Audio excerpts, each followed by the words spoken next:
ಸಮಸ್ತ ಕರ್ನಾಟಕದ ಜನತೆಗೆ TV4 ಕನ್ನಡ ಸುದ್ದಿವಾಹಿನಿಗೆ ಸ್ವಾಗತ. ನಾನು ಸಂಗೀತಾ ಭಟ್. ಇದೀಗ ಹೆಡ್ಲೈನ್ಸ್. ಮೇ 31ರಂದು SIT ಮುಂದೆ ಪ್ರಜ್ವಲ್ ರೇವಣ್ಣ ಪ್ರತ್ಯಕ್ಷ.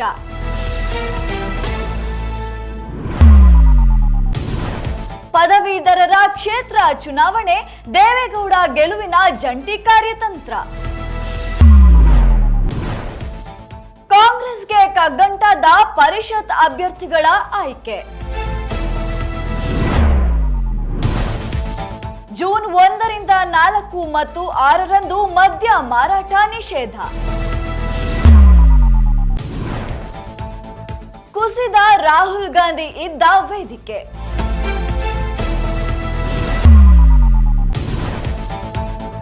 ಸಮುದ್ರದಲ್ಲಿ ಅನಂತ್ ಅಂಬಾನಿ ರಾಧಿಕಾ ವಿವಾಹ ಪೂರ್ವ ಸಂಭ್ರಮ. ಡಿವೋರ್ಸ್ ಆದ್ರೂ ಮಗನ ಗ್ರಾಜುಯೇಷನ್ ಡೇಯಲ್ಲಿ ಹೃತಿಕ್ ರೋಷನ್ ದಂಪತಿ ಭಾಗಿ. ಬೆಂಗಳೂರಿನಲ್ಲಿ ಗೇಮ್ ಝೋನ್ ಬಗ್ಗೆ ಅಲರ್ಟ್. ನಿನ್ನೆ ಪ್ರಜ್ವಲ್ ರೇವಣ್ಣ ವಿಡಿಯೋ ಮೂಲಕ ಪ್ರತ್ಯಕ್ಷರಾಗಿದ್ದು, ಇದೇ ತಿಂಗಳು 31ನೇ ತಾರೀಕು ವಿಚಾರಣೆಗೆ ಹಾಜರಾಗುತ್ತೇನೆ ಹೇಳಿದ್ದಾರೆ. ಎಲ್ಲರಿಗೂ ನಮಸ್ಕಾರ. ಮೊದಲನೇದಾಗಿ ನನ್ನ ತಂದೆ ತಾಯಿಗೆ, ತಾತಂಗೆ ಹಾಗೂ ನನ್ನ ಕುಮಾರನಿಗೆ ಮತ್ತು ನಾಡಿನ ಜನತೆಗೆ. ಪ್ರಜ್ವಲ್ ರೇವಣ್ಣ ಪ್ರತ್ಯಕ್ಷರಾಗಿದ್ದಾರೆ. ನಾನು ವಿದೇಶಕ್ಕೆ ಹೋಗಿದ್ದು ಪ್ರೀ ಪ್ಲಾನ್ ಅಲ್ಲ. ಇದೇ ತಿಂಗಳು 31ನೇ ತಾರೀಕಿನಂದು ವಿಚಾರಣೆಗೆ ಹಾಜರಾಗುತ್ತೇನೆ. ತಂದೆ ತಾಯಿ ಹಾಗೂ ತಾತನ ಬಳಿ ಕ್ಷಮೆ ಕೋರುವೆ ಎಂದು ವಿಡಿಯೋ ಬಿಡುಗಡೆ ಮಾಡಿದ್ದಾರೆ. ಜನರಿಗೆ ಹಾಗೂ JDS ಕಾರ್ಯಕರ್ತರಿಗೂ ಕ್ಷಮೆ ಕೋರುವೆ. ನನ್ನ ವಿರುದ್ಧ ಪಿತೂರಿ ಮಾಡಿದ್ದಾರೆ ಎಂದು ಪ್ರಜ್ವಲ್ ರೇವಣ್ಣ ದೂರಿದ್ದಾರೆ. ನಾನು ಫಾರಿನ್ ಹೋಗೋದು ಕೂಡ ಇದು ಮುಂಚೆನೇ ಪ್ರೀ ಪ್ಲಾನ್ ಆಗಿತ್ತು. ಹಾಗಾಗಿ ನಾನು ವಿಧಾನ ಪರಿಷತ್ ಪದವೀಧರರ ಚುನಾವಣೆಯಲ್ಲಿ ಎರಡು ಪಕ್ಷಗಳ ನಡುವೆ ಭಿನ್ನಾಭಿಪ್ರಾಯ ಬರದಂತೆ ಎರಡು ಪಕ್ಷದ ನಾಯಕರು ಕಾರ್ಯತಂತ್ರ ರೂಪಿಸುತ್ತಿದ್ದಾರೆ.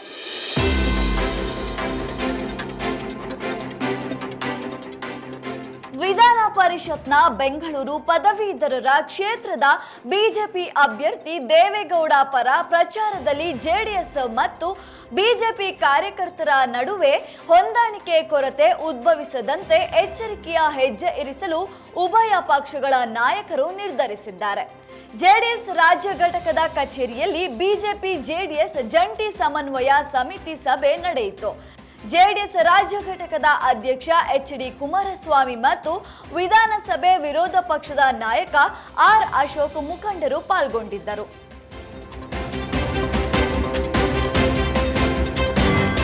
ವಿಧಾನಸಭೆಯಿಂದ ವಿಧಾನ ಪರಿಷತ್ಗೆ 11 ಸ್ಥಾನಗಳ ಚುನಾವಣಾ ಹಿನ್ನೆಲೆ ಕಾಂಗ್ರೆಸ್ಗೆ ಇದೀಗ ಅಭ್ಯರ್ಥಿಗಳ ಆಯ್ಕೆಯೇ ದೊಡ್ಡ ಕಗ್ಗಂಟಾಗಿದೆ.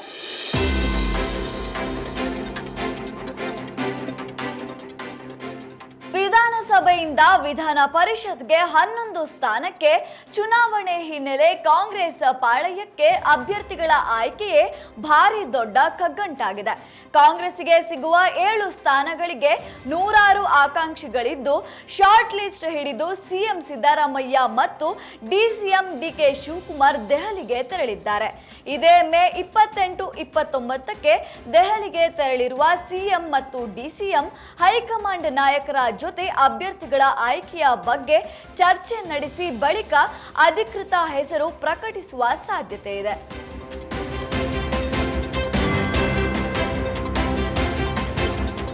ಮದ್ಯಪ್ರಿಯರಿಗೆ ಇದೀಗ ದಿಢೀರ್ ಶಾಕ್ ಒಂದು ಉಂಟಾಗಿದೆ. ಜೂನ್ 1ರಿಂದ 4 ಮತ್ತು 6ರಂದು ಮದ್ಯ ಮಾರಾಟ ನಿಷೇಧ ಕಾಯ್ದೆ ಜಾರಿಯಾಗಿದ್ದು ಬೆಂಗಳೂರು ಜಿಲ್ಲಾಡಳಿತ ತಿಳಿಸಿದೆ.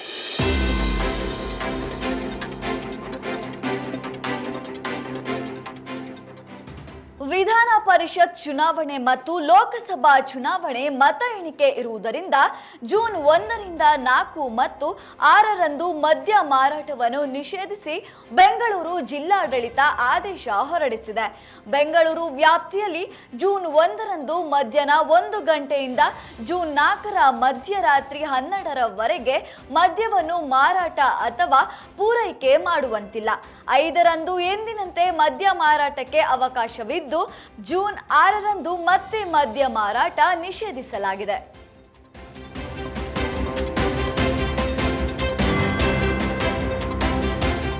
TV4 ಕನ್ನಡ ಸುದ್ದಿವಾಹಿನಿಯಲ್ಲಿ ಸಣ್ಣದೊಂದು ವಿರಾಮ. ನಿಮ್ಮ TV4 ಸುದ್ದಿವಾಹಿನಿಗೆ ತಕ್ಷಣ ಬೇಕಾಗಿದ್ದಾರೆ ನ್ಯೂಸ್ ಆಂಕರ್ಸ್ 3 ಜನ, ಪ್ರೋಗ್ರಾಮ್ ಆಂಕರ್ಸ್ 3 ಜನ, cameraman 2, programme editors 2, telecallers marketing department 10 ಜನ ಹಾಗೂ ಕರ್ನಾಟಕ ರಾಜ್ಯಾದ್ಯಂತ ಎಲ್ಲ ಜಿಲ್ಲಾ ಹಾಗೂ ತಾಲೂಕುಗಳಿಗೆ ವರದಿಗಾರರು ಬೇಕಾಗಿದ್ದಾರೆ.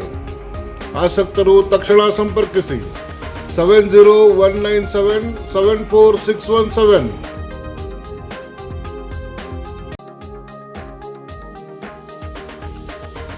ನಿಮ್ಮ TV4 ಸುದ್ದಿವಾಹಿನಿಯಲ್ಲಿ ನಿಮ್ಮ ಎಲ್ಲಾ ರೀತಿಯ ವ್ಯಾಪಾರ ವ್ಯವಹಾರಗಳ ಜಾಹೀರಾತಿಗಾಗಿ L band ad, scrolling ad, commercial ad, promotion ad ಎಲ್ಲಾ ರೀತಿಯ ಜಾಹೀರಾತಿಗೆ ತಕ್ಷಣ ಸಂಪರ್ಕಿಸಿ 7019774617.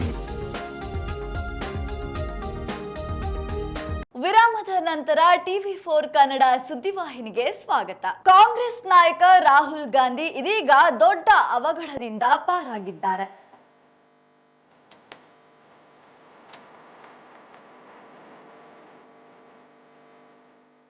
ಕಾಂಗ್ರೆಸ್ ನಾಯಕ ರಾಹುಲ್ ಗಾಂಧಿ ಭಾರಿ ಅವಘಡದಿಂದ ಪಾರಾಗಿದ್ದಾರೆ. ಬಿಹಾರದ ಪಾಟಲಿಪುತ್ರ ಕ್ಷೇತ್ರದಲ್ಲಿ ಮೀಸಾ ಭಾರತಿ ಅವರ ಪರ ಮತಯಾಚಿಸಲು ಬಂದಿದ್ದ ಅವರು ಬಹಿರಂಗ ಸಮಾವೇಶದಲ್ಲಿ ಪಾಲ್ಗೊಂಡಿದ್ದರು. ಈ ವೇಳೆ ಜನರತ್ತ ಕೈ ಬೀಸುತ್ತಿದ್ದಾಗ ವೇದಿಕೆ ಅಲ್ಪ ಪ್ರಮಾಣದಲ್ಲಿ ಕುಸಿದು ಬಿದ್ದಿದೆ. ಅದೃಷ್ಟವಶಾತ್ ಯಾವುದೇ ದೊಡ್ಡ ಅನಾಹುತ ಸಂಭವಿಸಿಲ್ಲ. ಬಳಿಕ ವೇದಿಕೆಯ ಹಿಂಬದಿಗೆ ತೆರಳಿ ಜನರನ್ನುದ್ದೇಶಿಸಿ ಭಾಷಣ ಮಾಡಿದರು.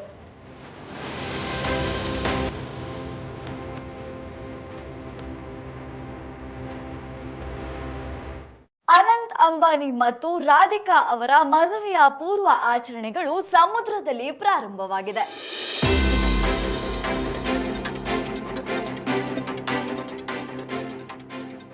ಮುಕೇಶ್ ಅಂಬಾನಿ ಅವರ ಕಿರಿಯ ಪುತ್ರ ಅನಂತ್ ಅಂಬಾನಿ ಮತ್ತು ರಾಧಿಕಾ ಅಂಬಾನಿ ಅವರ ವಿವಾಹ ಪೂರ್ವ ಆಚರಣೆಗಳು ಪ್ರಾರಂಭವಾಗಿವೆ. ಐಷಾರಾಮಿ ಹಡಗಿನಲ್ಲಿ 3 ದಿನಗಳ ಕಾಲ ಆಚರಣೆಗಳು ಮುಂದುವರಿಯುತ್ತದೆ. ಮಾರ್ಚ್ 28ರಿಂದ 30ರವರೆಗೆ ಕ್ರೂಸ್ ಹಡಗು ಇಟಲಿಯಿಂದ ಫ್ರಾನ್ಸ್ಗೆ 4380 ಕಿಲೋಮೀಟರ್ ದೂರವನ್ನು ಕ್ರಮಿಸಲಿದೆ. 800 ಅತಿಥಿಗಳಲ್ಲಿ ಸಲ್ಮಾನ್ ಖಾನ್, ಶಾರುಖ್ ಖಾನ್, ಅಮೀರ್ ಖಾನ್, ರಣಬೀರ್ ಮತ್ತು ಧೋನಿ ಅವರಂತಹ ಸೆಲೆಬ್ರಿಟಿಗಳು ಸೇರಿದ್ದಾರೆ. ಅವರೆಲ್ಲರಿಗೂ ಸೇವೆ ಸಲ್ಲಿಸಲು 600 ಸಿಬ್ಬಂದಿಗಳು ನೇಮಕರಾಗಿದ್ದಾರೆ.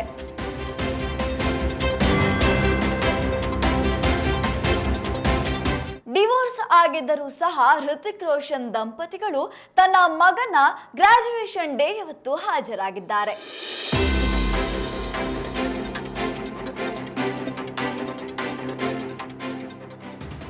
ಹೃತಿಕ್ ರೋಷನ್ ಮತ್ತು ಸುನ್ಸಾನೆ ಖಾನ್ ಅವರ ಮಗ ಹೆಹಾನ್ ರೋಷನ್ ಗ್ರಾಜುಯೇಷನ್ ಕಾರ್ಯಕ್ರಮಕ್ಕೆ ಡಿವೋರ್ಸ್ ಆಗಿದ್ದರೂ ದಂಪತಿ ತೆರಳಿ ಮಗನ ಶಾಲಾ ಕಾರ್ಯಕ್ರಮದಲ್ಲಿ ಭಾಗಿಯಾಗಿದ್ದಾರೆ. ಸುನ್ಸೇನಾ ಖಾನ್ ಇನ್ಸ್ಟಾಗ್ರಾಂನಲ್ಲಿ ಖುಷಿಯಿಂದ ತನ್ನ ಮಗ ಹೆಹಾನ್ ರೋಷನ್ ಪದವಿ ಸಮಾರಂಭದ ಹೃದಯ ಸ್ಪರ್ಶಿ ವಿಡಿಯೋವನ್ನು ಅಪ್ಲೋಡ್ ಮಾಡಿದ್ದಾರೆ. ವೇದಿಕೆಯನ್ನು ಏರುವ ಮೊದಲು ಹಿಹಾನ್ ತನ್ನ ಕಿರಿಯ ಸಹೋದರ ಡ್ರಿಡಾನ್ ಅನ್ನು ತಬ್ಬಿಕೊಂಡಿದ್ದು ಸಹೋದರರ ಪ್ರೀತಿಯ ಕ್ಷಣವನ್ನು ವಿಡಿಯೋದಲ್ಲಿ ನೋಡಬಹುದಾಗಿದೆ.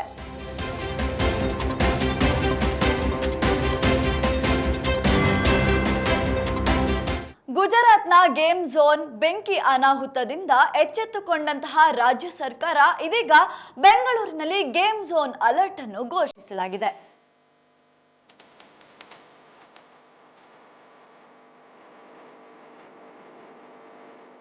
ಗುಜರಾತ್ನ ಗೇಮ್ ಝೋನ್ ಅಗ್ನಿ ದುರಂತದಿಂದ ರಾಜ್ಯ ಸರ್ಕಾರ ಎಚ್ಚೆತ್ತುಕೊಂಡಿದೆ. ಇದರ ಬೆನ್ನಲ್ಲೇ ಬಿಬಿಎಂಪಿ ಮುಖ್ಯ ಆಯುಕ್ತರಿಗೆ ಉಪಮುಖ್ಯಮಂತ್ರಿ ಡಿಕೆ ಶಿವಕುಮಾರ್ ಪತ್ರ ಬರೆದಿದ್ದಾರೆ.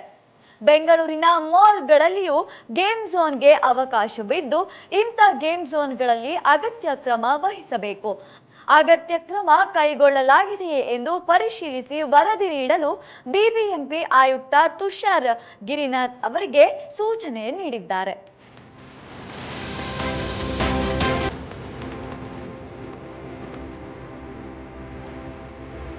ಇವಿಷ್ಟು ಇವತ್ತಿನ ಪ್ರಮುಖ ಸುದ್ದಿಗಳು. ನಿತ್ಯ ನಿಜ ನಿರಂತರ ಸುದ್ದಿ ಹಾಗೂ ಮನೋರಂಜನೆಗೆ ವೀಕ್ಷಿಸಿ TV4 ಕನ್ನಡ ಸುದ್ದಿವಾಹಿನಿ. ನಾನು ಸಂಗೀತಾ ಭಟ್.